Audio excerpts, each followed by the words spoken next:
अस्सलाम वालेकुम मेरे प्यारे दोस्तों। Boiler course lecture number 7 boiler accessories और उनकी अक़साम। मसलन के बॉयलर एसेसरीज़ कौन कौन सी हैं और उनकी अक़साम पर भी शार्ट बात करेंगे इंशाल्लाह ताला।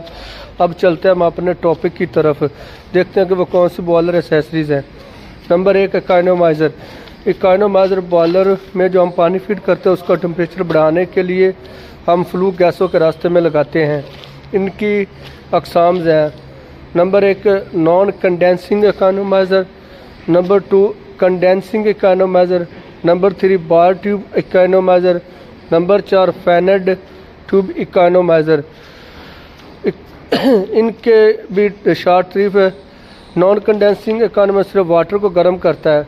नंबर 2 एयर प्रीहीटर, काम बॉयलर में जाने वाली हवा को गर्म करना।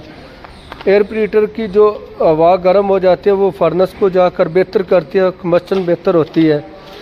इसकी भी मुख्तलिफ अक़साम हैं। Number 1 plate type air preheater, number 2 tubular air preheater, number 3 rotary air preheater.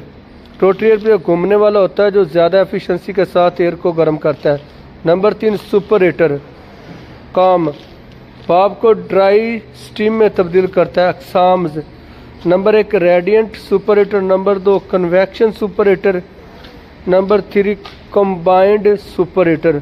3 तरह के सुपर हीटर्स होते हैं। रेडिएंट सुपर हीटर ये रेडिएशन से हीट लेता है। कन्वेक्शन सुपर हीटर ये फायरबॉक्स से कुछ फासले पर होता है। कंबाइंड सुपर हीटर ये दोनों खसूसियत रखता है। नंबर 4 फीड वाटर पंप, काम बॉयलर में प्रेशर से पानी दाखिल करना। अक़साम centrifugal pump, number 2 reciprocating pump, number 3 rotary pump. Centrifugal pump centrifugal पीटल फोर्स के ज़रिए पानी बॉयलर में फीड करवाता है। रेसिप्रोकेटिंग पिस्टन की हरकत से काम करता है।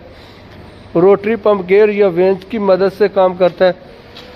नंबर 5 इंजेक्टर्स, भाप की मदद से बॉयलर में पानी दाखिल करना। अक़साम simple injector, number 1 lifting injector तो non lifting injectors. Restarting injector खुद से दोबारा शुरू हो सकता है, ज़्यादा कारकर्दगी। ये थे बॉयलर की 5 एसेसरीज़ जिनको मैंने बयान किया। आज का लेक्चर ख़त्म हुआ।